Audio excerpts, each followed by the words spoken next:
Every child has a permanent plan. A permanent plan for a child is the fact that he's living with a person to whom he is significantly attached in a stable and permanent environment. Generally, that environment is created by the parents of the child who, through the care and attention that they give him, foster that attachment which is so vital for the child's development, whether it be in terms of physical, social, emotional, intellectual. So normally, the permanent plan for a child is to be with his parents. Sometimes it happens that parents have difficulties in their own lifestyle or circumstances in their life which makes it harder or sometimes even impossible for them to care for their child in such a way that it compromises the security and the development of the child. When that happens, the Director of Youth Protection becomes involved and there can be another permanent plan as is established. The ultimate favored, privileged permanent plan is for the child to remain at home with his parents, or if the child had to be removed when the DYP intervened, the purpose is to return the child to his family's environment as soon as possible. Choosing a permanent plan is extremely vital. It's a major decision which is going to have a long-term impact on the life of the child. So we carefully choose it. It's a process that we do step by step. We actively seek the participation of the child, of the parent, even of the extended family, to look for solutions. So what we first do is we try to clarify what could be evaluate what the permanent plan could be by evaluating the child's situation according to his age, his needs, his personal situation, even his point of view. And then we also assess the parent's capacity and motivation, so their strengths, their challenges, their difficulties. We look at what the environment can provide in terms of support, what resources are available to support the family, and ideally maintaining the child at home, because that is the option number one that we try to favor first and foremost. If we determine that that's not possible, then we look at an alternative plan, which we try to look at in a concurrent fashion, which means at the same time that we're working on supporting the parents, we also make sure that we have a backup to make sure that if we need to remove the child, there will be a plan there for the child. And that we do looking always, what guides us in that is the needs and the interests of the child to ensure some stability, some permanency, continuity of care according to his age, according to his needs. Once the final plan has been determined by the court, then we say that the permanent plan is established.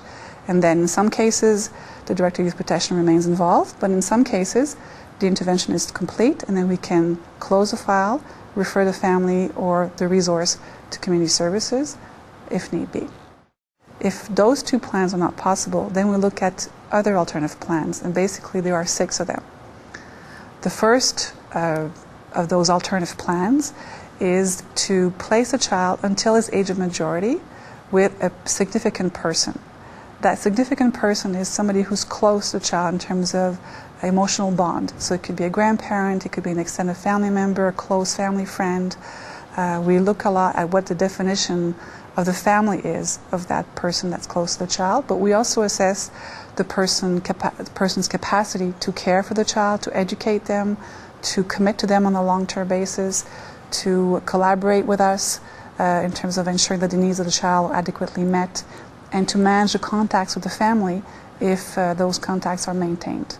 When that happens, the Director of Youth Protection remains involved until the age of 18, and there can be contacts between the child and the parents throughout that intervention. The second permanent plan is adoption. That is the most permanent plan of all, the most stable that we can find for a child, because basically when the parents adopt this child, they adopt them for life, whereas in the other cases, only until age of majority. The affiliation between parent and child is severed when an adoption plan is put in place, which means that for now anyway, the Civil Code of Quebec doesn't allow the court to order that there be contacts between the child and his or her parents or siblings, which means that it's quite final. But it's the most permanent, it's the most stable, it's the one that really secures a permanent plan for the child. When that happens, the Direction of Youth Protection is no longer involved in the child's life. The other Another permanent plan that we can choose for a child is to place the child until age of majority with a significant person and have that person appointed as a tutor by the youth court tribunal. This means that the significant person, which we evaluated and we chose basically along the same criteria that we use when we placed the child originally with a significant person, which means in terms of emotional bond, capacity to educate, capacity to commit long-term, capacity to manage contacts with the parents if there are going to be any. We assess those, and then we recommend to the court that that person be appointed tutor. Once that person is appointed tutor, he or she will basically have parental authority for most of the decisions around the child's life, unless a tribunal decides otherwise for contacts, for example, with the parents. And that person can also receive financial support until the child is 18 years old or 21 years old if the child continues his high school education. That's for the tutorship plan. The other permanent plan that we can establish is to place a child into age of majority in a foster family.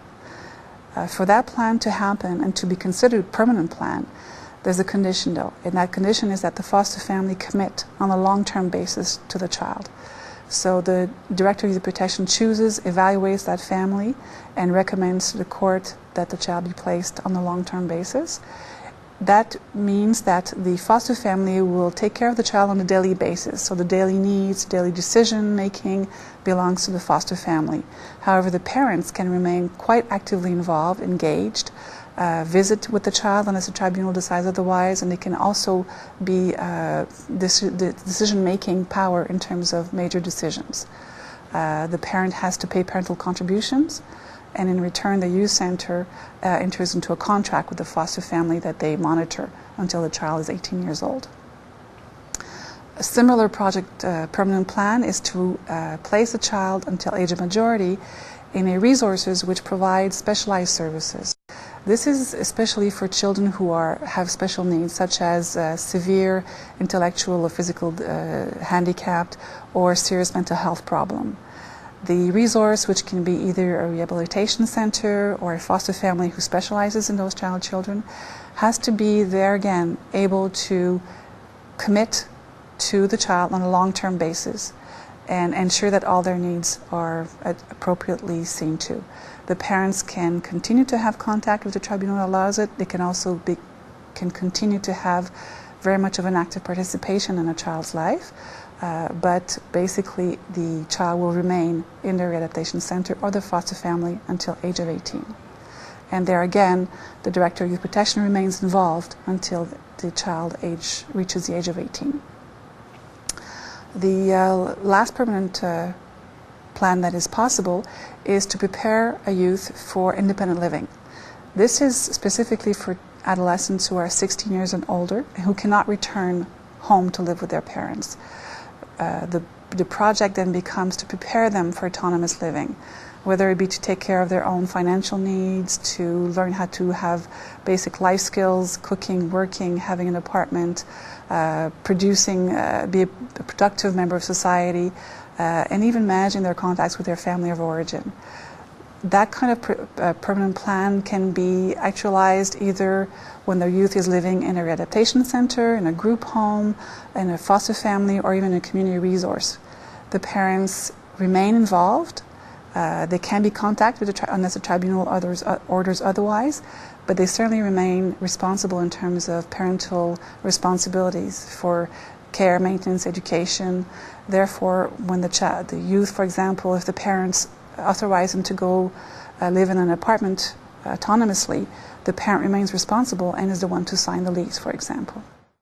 Maximum duration of placement is a time period that is prescribed in the law, and it speaks to the time period that parents and the youth protection have to ensure that the situation is corrected enough so the child can return home. So the maximum duration of placement is calculated from the time that the child is placed outside of the parent's care. And according to the age of the child, it can vary because the notion of time varies significantly between a young child, an older child, and an adult. For example, in the law, the maximum duration of placement for children who are less than 2 years old is 12 months. If the children are between 2 and 5 years old, then the maximum duration of placement is 18 months. And if they're 6 years or older, then the maximum duration of placement is 24 months. So at the end of that period, if the parents are still not able to care for their child, then the court will establish another permanent plan that will ensure some stability and permanency to the child.